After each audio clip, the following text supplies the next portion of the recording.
সকালের এক ঝলমলে মিষ্টি রোদের সূচনা হলো এক নতুন দিনের। ডিএম পায়েল সেন এবং তার মা দুজনে বাজারে যাওয়ার উদ্দেশ্যে বাড়ি থেকে বের হন। পায়েল সেন একটি কালো রঙের শাড়ি পরেছিলেন। তাকে দেখে কোনোভাবেই বোঝার উপায় ছিল না তিনি এই জেলার সবচেয়ে ক্ষমতাধর মহিলা ডিএম। তারা দুজনেই একটি ট্যাক্সিতে উঠলেন এবং বাজারের দিকে যেতে শুরু করলেন। ট্যাক্সির মধ্যে মা মেয়ে মিলে হাসাহাসি এবং গল্প গুজবে সময় পার করলেন। কিছুক্ষণের মধ্যেই তারা বাজারে পৌঁছে গেলেন এবং ট্যাক্সি থেকে নেমে ভাড়া দিয়ে দুজনেই বাজারের দিকে এগোতে শুরু করলেন। একটু এগোতেই তাদের চোখ পড়ল 50 বছর বয়সী এক বৃদ্ধ মহিলার দিকে, যিনি বাজারের মধ্যে ঝুড়িতে করে কিছু টসটসে পাকা আম বিক্রি করছিলেন। তার নাম ছিল রেনু দেবী। পায়েল তার মাকে বলল, মা চলো ওই আন্টির কাছ থেকে কিছু আম কিনে নি। তারা দুজনেই আম বিক্রেতা সেই বৃদ্ধ মহিলা রেনু দেবীর কাছে গেল। রাধিকার মা বলল, বাহ, আমগুলো তো বেশ সুন্দর, রসালোও মনে হচ্ছে, মনে হয় অনেক মিষ্টি হবে। রেনু দেবী বললেন, হ্যাঁ হ্যাঁ, খুবই মিষ্টি আম, আপনারা খেয়ে দেখতে পারেন, ভালো লাগলে তবেই না হয় নিবেন। রেনু দেবী একটা আম কেটে দুজনার হাতে দিলেন। দুজনেই আম খেলো আর বলতে লাগলো, বাহ, খুবই মিষ্টি আম তো। রাধিকার মা বলল, আমাদের 2 কিলো আম দিন। রেনু দেবী তাদের জন্য 2 কিলো আম মেপে প্যাকেট করতে যাচ্ছিল। ঠিক তখনই ইন্সপেক্টর প্রকাশ সিং মোটরসাইকেলে করে এসে বৃদ্ধ মহিলার আমের ঝুড়ির পাশে থামলো। তিনি নেমে এসে বললেন, ওই বুড়ি, আমার জন্য 2 কেজি আম প্যাক কর। রেনু দেবী ভদ্রভাবে বললেন, স্যার তুমি 5 মিনিট অপেক্ষা করো, আগে এই বেটিকে আম দিয়ে নি, তারপর তোমাকে দিব। এই কথা শুনেই ইন্সপেক্টর প্রকাশ সিং ক্ষেপে উঠল। সে রাগে চিৎকার করে বলল, কি বললি, আমাকে 5 মিনিট অপেক্ষা করতে হবে? আমি কি তোমার বাপের চাকর? আমাকে চিনতে পারছিস না আমি কে জানিস? আমি চাইলে এখনই তোর দোকান তুলে দিতে পারি, তাই বেশি কথা না বলে আগে আমারটা দে, তারপর অন্য কারো দিবি। ইন্সপেক্টরের এই উদ্ধত কথাবার্তা পায়েল সেন নীরবে শুনছিলেন। তার মা পাশেই দাঁড়িয়েছিলেন। তিনি লক্ষ্য করছিলেন যে ওই পুলিশ রেনু দেবীর সঙ্গে কতটা অশালীন আচরণ করছে, গালাগালি দিচ্ছে এবং নিজের ক্ষমতার অপব্যবহার করছে। তখন পায়েল সেন বললেন, আপনি পরে এসেছেন, তাই একটু অপেক্ষা করেন, আমি আগে এসেছি, আগে আমি নেব, তারপর আপনি নেবেন, এতে এমন কি সমস্যা? ইন্সপেক্টর রাগী কণ্ঠে বলল, এই মেয়ে, তোর কি বুঝতে দেরি হচ্ছে আমি কে? আমি এই এলাকার ইন্সপেক্টর, যা বলবো তাই হবে, বেশি মুখ চালাবি না, না হলে এমন মারবো যে বাড়ি ফিরতে পারবি না। আমি বলেছি আগে আমাকে দে, এই নিয়ে তর্ক করবি না। তারপর প্রকাশ সিং দোকানদারের দিকে তাকিয়ে চিৎকার করে বলল, তুই কি দেখছিস, তাড়াতাড়ি আমারটা প্যাক কর। পায়েল সেন ভেতরে ভেতরে রাগে কাঁপছিলেন, কিন্তু কিচ্ছু বললেন না। রেনু দেবী ভয়ে প্রথমে ইন্সপেক্টরকে আম প্যাক করে দিলেন। ইন্সপেক্টর যখন মোটরসাইকেলে উঠতে যাচ্ছিল, রেনু দেবী বললেন, ইন্সপেক্টর সাহেব, তুমি আমের দাম দাওনি, দয়া করে 300 টাকা দাও। এই কথা শুনে ইন্সপেক্টর প্রকাশ সিং রেগে গেল। সে চিৎকার করে বলল, তুই আমার কাছে টাকা চাইছিস? আমি এই জেলার পুলিশ ইন্সপেক্টর, যা বলছি তাই কর, না হলে তোকে জেলে ভরে দেবো, তোর পরিবার ধ্বংস করে দেবো। এখন থেকে ফ্রিতে আম দিবি, বুঝলি? আর কাল আমি আবার আসবো, আমার বেশি আম লাগবে, আগে থেকেই তৈরি রাখিস, না হলে এমন পেটাবো যে সারা জীবন মনে রাখবি। এই বলে ইন্সপেক্টর মোটরসাইকেল চালিয়ে চলে গেল। পায়েল সেন এবং তার মা পাশে দাঁড়িয়ে সবকিছু দেখলেন, শুনলেন। ইন্সপেক্টরের এমন আচরণে তার ভিতরটা কেঁপে উঠল, কিন্তু তবুও তিনি শান্ত থাকলেন। তিনি রেনু দেবীকে বললেন, আন্টি, ওই ইন্সপেক্টর কি তোমার কাছ থেকে সবসময় এভাবে বিনা দামে আম নেয়? তাহলে তো তোমার অনেক ক্ষতি হচ্ছে। রেনু দেবী দীর্ঘশ্বাস ফেলে বললেন, হ্যাঁ বেটি, সে অনেকবার এমন করেছে, কখনো টাকা দেয়নি, কিছু বললে ভয় দেখায়, বলে দোকান তুলে দেবে, জেলে ভরে দেবে, পরিবার ধ্বংস করে দেবে, এমন সব হুমকি দেয় যে আমি কিছুই বলতে পারি না। যাক, তুমি এসব বাদ দাও, এই নাও তোমার আম। তখন পায়েল সেনের কণ্ঠস্বরে দৃঢ়তা এলো। তিনি বললেন, না আন্টি, এখন আর এসব ছাড়া নয়, এই ইন্সপেক্টরকে এবার নিজের চাকরি ছাড়তে হবে। সে কত নিরীহ মানুষকে ঠকিয়েছে কে জানে। কেউই গরিব মানুষের উপর অত্যাচার করার অধিকার রাখে না, এটা আইনত অপরাধ। আর এই ইন্সপেক্টর নিজের পোশাকের অপব্যবহার করছে। এবার আমি ওকে এর প্রাপ্য শাস্তি দেব, ওকে সাসপেন্ড করাবো এবং ওর আসল অবস্থানটা বুঝিয়ে দেব। এই কথা শুনে রেনু দেবী ইতস্তত হলে পড়ল। সে বলল, দেখ বেটি, তিনি থানার ইন্সপেক্টর, তিনি যে কোনো কিছুই করে ফেলতে পারেন। তুমি যদি তার বিরুদ্ধে যাও, তাহলে উল্টো হয়তো তোমার ওপরই কোনো বড় মামলা দিয়ে দিবে। এমন লোকদের সাথে ঝামেলায় জড়ানো ঠিক না। থাক, এদের হিসাব তো ওপরওয়ালাই করবে। পায়েল সেন শান্ত কিন্তু দৃঢ় স্বরে বললেন, হ্যাঁ, ওপরওয়ালা আছেনই, কিন্তু আমি কোনো সাধারণ মেয়ে নই। আমি হলাম এই জেলার ডিএম পায়েল সেন। আমি চাইলেই এই ইন্সপেক্টরকে সাসপেন্ড করাতে পারি। আমি তাকে আগে হয়তো দেখিনি, তাই সে এ পর্যন্ত বেঁচে ছিল, কিন্তু এখন আর বাঁচবে না। যা করছে সেটি খুবই ভুল, গরিবদের ওপর অত্যাচার করছে। কাল যখন তুমি দোকানে থাকবে, আমি তোমার সঙ্গে থাকবো। সেই ইন্সপেক্টরের সব কুফল ক্যামেরায় রেকর্ড করব, যাতে আমাদের কাছে প্রমাণ থাকে, এবং তোমাকেও আমার সঙ্গ দিতে হবে। আমি এই বিষয়টিকে আদালত পর্যন্ত নিয়ে যাব এবং তাকে সাসপেন্ড করাবো। কাল আমি এই সময়ের আগেই তোমার কাছে চলে আসব এবং এখানেই বসে থাকবো।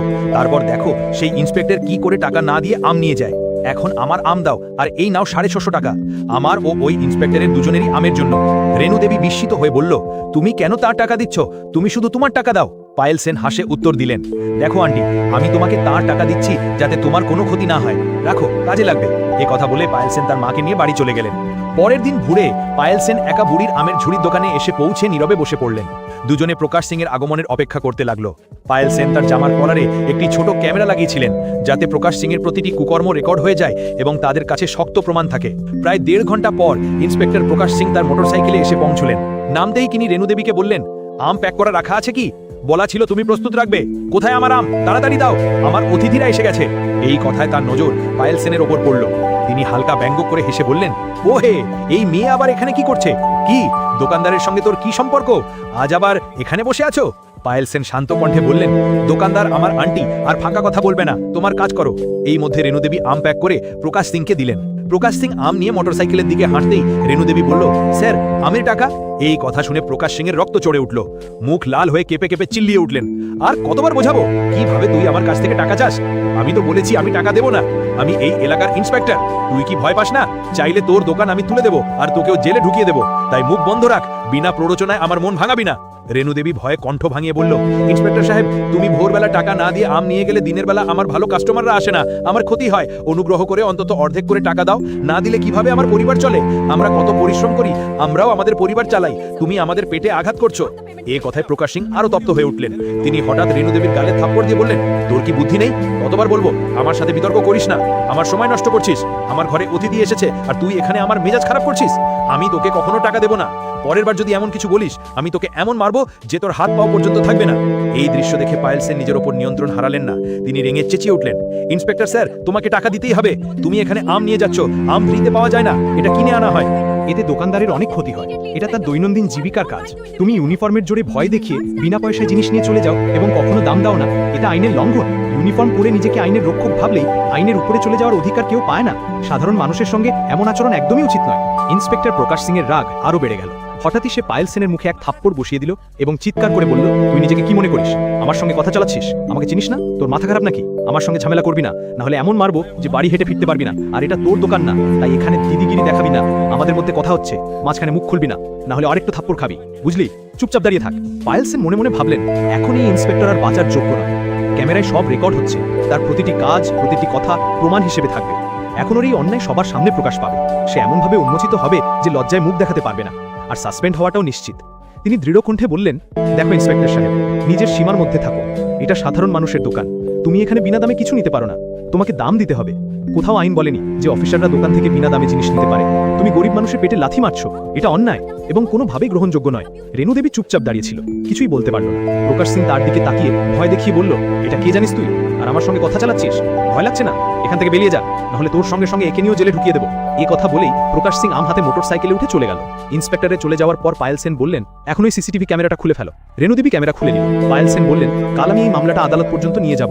আজ আমার কাজ হলো অফিসে গিয়ে আইপিএস ম্যাডাম শালিনী দত্তর সঙ্গে কথা বলা এবং এই ইন্সপেক্টরকে সাসপেন্ড করানোর প্রস্তুতি নেওয়া। তুমি সাক্ষ্য দেওয়ার জন্য প্রস্তুত থাকো, ঠিক আছে? আমি এখন যাচ্ছি। রেণু দেবী বলল, হ্যাঁ বেটি, ঠিক আছে, তুমি ফোন করলেই আমি সাক্ষ্য দিতে চলে আসবো। নিশ্চিন্ত থাকো, আমি তোমার সঙ্গে আছি।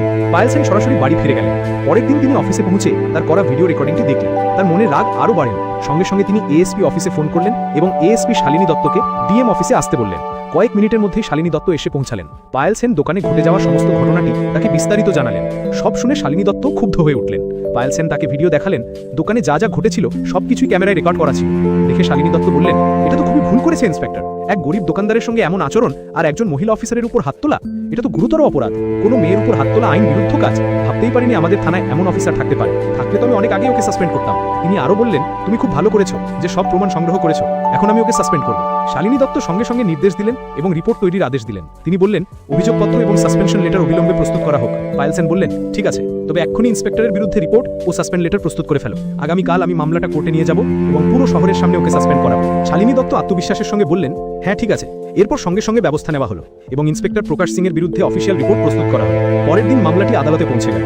সকাল থেকে আদালতে ভিড় জমে গেল। পুরো শহর আলোচনার বিষয় হয়ে উঠল আজ সেই ইন্সপেক্টরের কেস যে একজন গরিব দোকানদার ও ডিএম পায়েল সেনের সঙ্গে দুর্ব্যবহার করেছিল। আদালতের বাইরে সাংবাদিকরা হাতে ক্যামেরা নিয়ে দাঁড়িয়েছিল আর ভেতরে সবাই নিজেদের জায়গা নিয়েছিল। বিচারক মহাশয় এসে গেছেন। পায়েল সেন সাধারণ একটি সাদা কুর্তা পরে নিজের আইনজীবীর সঙ্গে আদালতে প্রবেশ করলেন। তার মুখ শান্ত ছিল, কিন্তু চোখে ছিল দৃঢ়তা ও রাগের মিশ্র ছায়া। যে রেণুদেবী সব দেখেছিল সেও সেখানে উপস্থিত ছিল। কিছুটা ভয় ছিল, কিন্তু এবার সে সত্য বলার জন্য প্রস্তুত ছিল। অন্যদিকে ইন্সপেক্টর প্রকাশ সিং, যে একসময় শহরে বেশ দাপটের সঙ্গে ঘুরত, আজ আদালতে মাথা নিচু করে বসেছিল। তার মুখে পরিষ্কার উদ্বেগ ফুটে উঠেছিল। বিচারক বললেন, আজ আমরা ঠিক করব যে ইন্সপেক্টর আসলেই নিজের পদমর্যাদা ও ক্ষমতার অপব্যবহার করেছে কিনা, এবং যদি করে থাকে তবে তার শাস্তি কি হবে। তারপর মামলার কার্যক্রম শুরু হলো। সবার আগে রেণুদেবীকে সাক্ষ্য দেওয়ার জন্য ডাকা হলো। রেণুদেবী কাপা গলায় বলল, সাহেব, আমি গরিব মানুষ। সেদিন শুধু বলেছিলাম, সাহেব টাকা দিয়ে যান, তাতেই উনি রেগে গিয়ে আমাকে চড় মেরেছিলেন। ভয় কিছু বলিনি, কিন্তু যখন বেটি আমার পাশে দাঁড়ালো তখন সাহস পেলাম। এরপর পায়েল সেনকে সাক্ষ্য দেওয়ার জন্য ডাকা হলো। তিনি শান্ত কণ্ঠে বললেন, মাননীয় বিচারক মহাশয়, আমি নিজের চোখে সব দেখেছি। ইন্সপেক্টর শুধু রেণুদেবীকে ভয় দেখায়নি, বরং আমার উপরও হাত তুলেছিল। যদি এমন কর্মকর্তাদের রক্ষা না হয় তবে সাধারণ মানুষের উপর অন্যায় বাড়তেই থাকবে। এরপর প্রসিকিউশন অর্থাৎ সরকারি পক্ষ সেই সিসিটিভি ভিডিওটি দেখালো, যা পায়েল সেন রেকর্ড করেছিলেন। ভিডিওটি আদালতের বড় পর্দায় চালানো হলো। সবাই নিস্তব্ধ হয়ে দেখতে লাগলো। ভিডিওতে দেখা গেল ইন্সপেক্টর প্রকাশ সিং দোকানে ঢুকে রেণুদেবীর কাছ থেকে আম তুলে নেয়, টাকা দেয় না, বরং পরে রেগে গিয়ে তাকে হুমকি দিতে থাকে। যখন পায়েল সেন বাধা দেয় তখন ইন্সপেক্টর তাকে ধমকায় এবং গায়ে হাত তোলে। ভিডিও শেষ হতেই আদালতে নীরবতা নেমে এলো। বিচারক গভীর শ্বাস নিয়ে বললেন, যা দেখা গেছে তা অত্যন্ত গুরুতর বিষয়। প্রসিকিউশন বলল, মাননীয় আদালত, এটি শুধু এক চরের মামলা নয়, এটি ক্ষমতার অপব্যবহারের মামলা। যার কাজ ছিল আইন রক্ষা করা, সে নিজেই আইন ভেঙেছে। এবার প্রতিরক্ষা পক্ষের অর্থাৎ ইন্সপেক্টরের আইনজীবী দাঁড়ালো। সে বলল, আমার মক্কেল ইচ্ছে করে কিছু করেননি। সেদিন তিনি প্রচন্ড মানসিক চাপে ছিলেন, ভিড় জমে গিয়েছিল, তাই রাগে ভুল করে ফেলেছিলেন। একে অপরাধ বলা যায় না। বিচারক মাঝপথে থামিয়ে বললেন, তাহলে কি রাগ এলে যে কোনো ইন্সপেক্টর কাউকে চড় মারতে পারে? আইনের রক্ষকই যদি আইন ভাঙে তবে সমাজে শৃঙ্খলা থাকবে কি করে? প্রতিরক্ষা আইনজীবী চুপ হয়ে গেলেন। তারপর প্রসিকিউশন ফরেনসিক রিপোর্ট দেখালো, যাতে লেখা ছিল যে ভিডিওটি একদম আসল, কোনো সম্পাদনা করা হয়নি। মেডিকেল রিপোর্টেও রেণুদেবীর গালের আঘাতের চিহ্নের উল্লেখ ছিল। এবার রায় ঘোষণার সময় এলো। বিচারক বললেন, আদালতের সামনে সমস্ত প্রমাণ পরিষ্কার। ইন্সপেক্টর প্রকাশ সিং নিজের পদমর্যাদার অপব্যবহার করেছেন। তিনি এক সাধারণ নাগরিককে ভয় দেখিয়েছেন, মেরেছেন এবং সরকারি পদমর্যাদার সম্মান ক্ষুণ্ণ করেছেন। এটি শুধু অসদাচরণ নয়, আইন বিরুদ্ধ অপরাধ। তিনি আরো বললেন, আইন সবার জন্য সমান, সে সাধারণ মানুষ হোক বা পুলিশ অফিসার। যদি কেউ নিজের ক্ষমতার অপব্যবহার করে তাকে শাস্তি পেতেই হবে। এরপর তিনি রায় ঘোষণা করলেন, ইন্সপেক্টর প্রকাশ সিংকে অবিলম্বে পদ থেকে বরখাস্ত করা হচ্ছে এবং তাকে 3 বছরের কারাদণ্ড ও জরিমানা করা হলো। আইন বিভাগকে নির্দেশ দেওয়া হচ্ছে যেন তাকে হেফাজতে নিয়ে কারাগারে পাঠানো হয় এবং তদন্ত অব্যাহত থাকে। এই কথা শুনেই আদালতের ভেতরের লোকজন করতালি দিতে লাগলেন। ইন্সপেক্টরের মুখ ফ্যাকাশে হয়ে গেল। 2 পুলিশকর্মী নিয়ে গিয়ে সে তার হাতে হাতকড়ি পরালো, আর পায়েল সেন এবার স্বস্তির নিঃশ্বাস ফেললেন।